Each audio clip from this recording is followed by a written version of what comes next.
এখন ফেসবুক খুললেই অনেকেরই এখন একটাই সমস্যা হচ্ছে যে নিজের প্রোফাইলটা সুরক্ষিত আছে কিনা সেটা আমরা কি করে বুঝবো।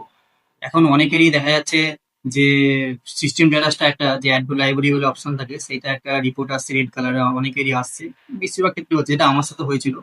আমার আমার হয়েছিল, কিন্তু আমি সেই সমস্যার সমাধানটা ঠিক করে নিয়েছি। কিন্তু অনেকে এখন একটা আতঙ্কের মধ্যে আছে যে যদি এরকম প্রবলেম, রেড কালার একটা প্রবলেম দেখাচ্ছে, যদি আমার ভিউজ কমে যায় বা কিভাবে ঠিক করব, মানে বুঝতে পারছি না। তো আমি একটা কথাই বলবো, আপনারা আমার এই ভিডিওটা দেখুন।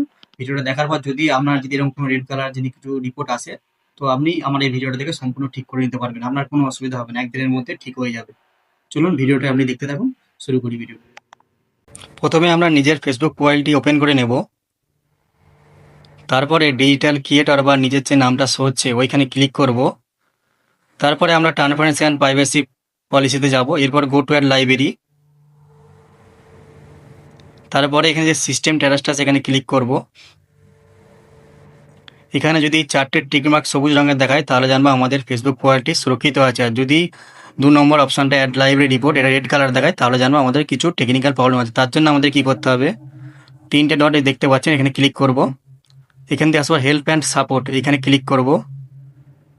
তারপরে আমরা সাপোর্ট বলে যে অপশানটা দেখতে পাচ্ছেন এইখানে আমরা ক্লিক করব।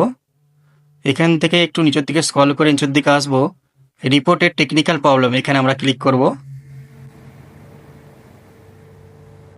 এরপর আমরা ইনক্লুড এই জায়গাটায় ক্লিক করব। দিয়ে একটু নিচের দিকে দেখতে পাচ্ছেন ফটো বলে যে অপশানটা আছে এইখানে আমরা ক্লিক করব। এরপর আপলোড ফ্রম ফোন এইখানে যাব। আমি আগে থেকে স্ক্রিনশট নিয়ে রেখেছি দেখতে পাচ্ছেন, তো আপনাদের যেটা স্ক্রিনশট নিয়ে নেবেন, যেটা আমাদের প্রবলেম এখানে আপনারা সেটা দিয়ে দেবেন। সেমভাবে আবার নিয়ে ওখানে ডান করবেন।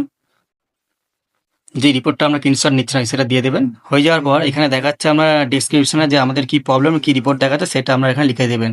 আর আমরা ইওর নেমটা দেখতে পাচ্ছেন, যে যার নাম প্রোফাইলের নামটা নিয়ে লিখে দেবেন। আর ফেসবুক প্রোফাইলের যে লিঙ্কটা আছে এইটাখানে দিয়ে দেবেন। দিয়ে আপনারা আমি আমার ফেসবুককে জানিয়েছি যে আমার এরকম প্রবলেম আসছে, এই রিপোর্টটা আমি এখানে দিয়েছি যে হ্যালো ফেসবুক টিম বলে। আপনারা এরকমভাবে এটা করবেন, আমি কমেন্টে দিয়ে দেবো। আর এখানে বাঁ দিকে যে দেখতে পাচ্ছেন ওইখানে অপশানটা যখন এখানে সেন্ড করে দেবেন তাহলে একদিনের মধ্যে সব ঠিক হয়ে যাবে।